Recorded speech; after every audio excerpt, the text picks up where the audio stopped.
और उन्होंने गिनती के आरक्षण पर कहा कि देश में पिछड़ों का भी आरक्षण होना चाहिए। पूरे संविधान में एक्सेप्ट किया, सब लोगों ने एक्सेप्ट किया, आरक्षण हुआ, अच्छा ही हुआ होगा। और हम सब मान के चलते हैं कि यह समाज को बनाने के लिए, बढ़ाने के लिए इस प्रकार का आरक्षण जरूरी होता है। हम सब लोगों ने सहमति दी, हम सबकी सहमति उसमें बनी रही।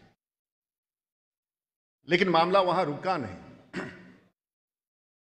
मामला वहां रुका नहीं। और फिर 2003 में आकर के फिर कुछ लोगों ने कहा कि साहब, बिहार की सत्ता में अब बने रहने का थोड़ी कठिनाई हो रही है, 10 साल का राजनीति हो गया है, तो बिहार के साथ कुछ करना चाहिए।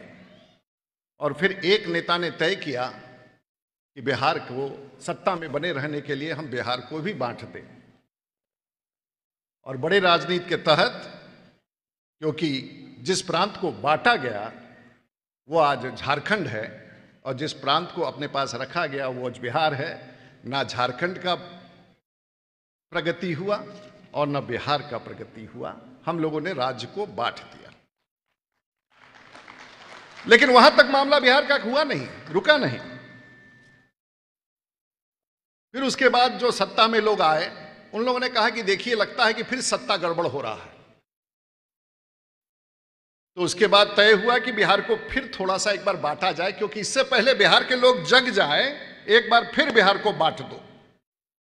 और 2003 में आने के बाद अभी तक तो हम लोगों ने पिछड़ा को बांटा था, हम लोगों ने पिछड़ा को भी अति पिछड़ा में बांट दिया। और वहां तक पेट भरा नहीं हमारा, हम लोग उसके आगे बढ़ गए, कहा कि भी दलित से भी अकेला काम नहीं चल रहा है, दलित को भी महादलित में बांट दो। और यह सिलसिला बिहार के साथ चलता रहा, और परिणाम है कि 70 साल में आप लाल के घेरे में बने रहे, आपका नजर उधर गया ही नहीं। आप तो गरीबी के मार झेलते रहे, आप गरीब बनते रहे, आपके समाज को बार बार करके बांटा गया। समाज को बांटते रहे हम लोग, लगातार काटते रहे और कहते रहे कि सत्ता में बने रहने का। और अब सुनते हैं कि फिर जो है सत्ता बदलने की गुंजाइश दिख रही है, और फिर लगता है कि ये बात समझ में आ गया है लोगों ने। तो सुनते हैं कि पिछले 6 महीना, साल भर पहले फिर सुनते हैं कि कोई गिनती कराने लगा है लोग। तो जब जब सत्ता में परिवर्तन की गुंजाइश दिखती है, राज्य में गिनती शुरू हो जाता है। और अभी भी शायद राज्य में कुछ गिनती चलना शुरू हो गया है ना, ऐसे सुन रहे थे अखबारों में, नहीं सुनाई दिया आप लोग को? तो इसका मतलब क्या है कि फिर सत्ता हिलने वाला है, इसलिए फिर गिनती शुरू करा दो। और जब जब सत्ता हिलने वाला हो तो बिहार में गिनती शुरू हो जाती है। लेकिन एक बात बता दें आप लोगों को, चाहे जितना मर्जी गिनती करा लीजिए, आपने हमेशा मान के चला कि गिनती कराएंगे, इसका चेहरा नहीं दिखना चाहिए। हम अब भी नहीं मरे हैं, हम आज भी जिंदा हैं और बिहार के धरती पर हैं। और आज बिहार से जो 2 करोड़ लोग बिछोड़ के गए हैं, मैं वहां से शुरुआत करता हूं कि वो हमारे नहीं गए हैं, वो आपके इस गरीबी के कारण देश और दुनिया को बिहार छोड़ के गए हैं। मैं वहां से शुरू करता हूं। और आप देखिए, पूरे भारत को बिहार चला रहा है, लेकिन बिहार नहीं चल रहा है। और उसके लिए मैं शुरू करता हूं एक छोटे से वीडियो से। एक शत्रुघ्न जी हैं,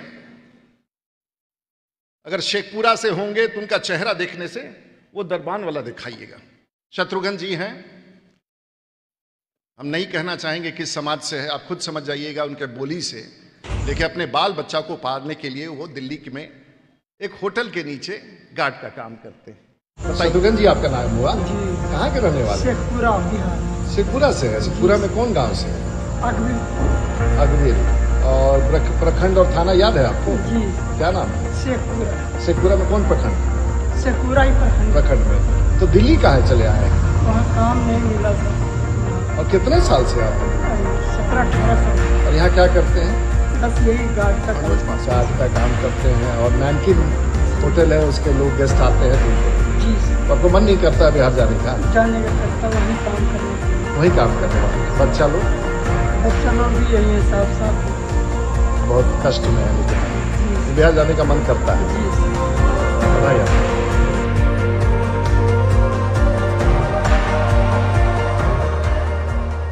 ऐसे लाखों लोग पूरे भारतवर्ष में।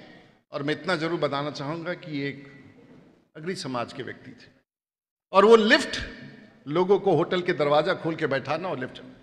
लेकिन हम यहां नहीं जाएंगे। ये तो हो सकता है कि अग्र समाज के व्यक्ति हों।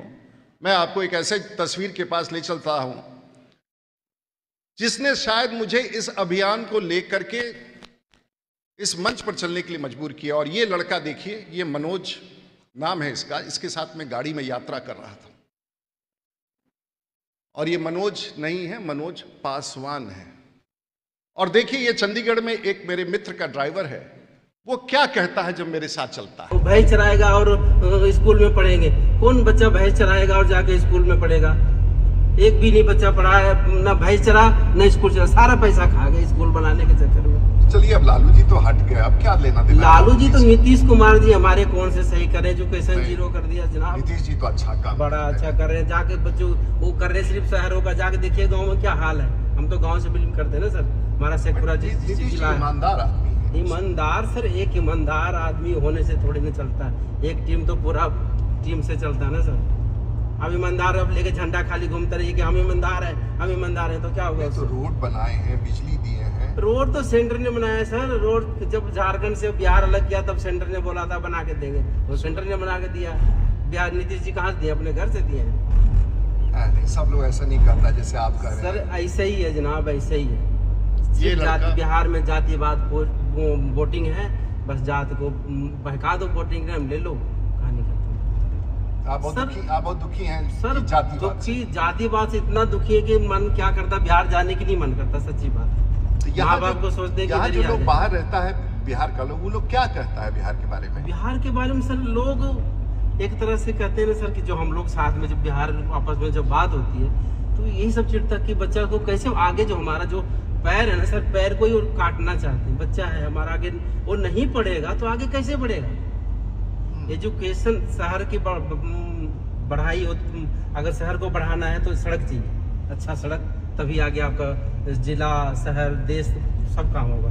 अगर परिवार को बढ़ाना है तो बच्चा को एजुकेटेड चाहिए, बच्चा को पढ़ा लिखा होना चाहिए। तो ये है एक ड्राइवर। लेकिन एक बात बताइए, पूरे भारतवर्ष में बिहारी काम करता है, तो जब घर लौट के आता है तो वो जाति है, वो कोई राजपूत है, कोई ब्राह्मण है, कोई भूमियार है, कोई कोयरी है, कोई कुर्मी है। लेकिन जब वो व्यक्ति देश के किसी कोने में काम करता है तो ना वो कोयरी है, ना कुर्मी है, ना कुशवाहा है, पूरे भारतवर्ष में लोग उसे बिहारी कहते हैं।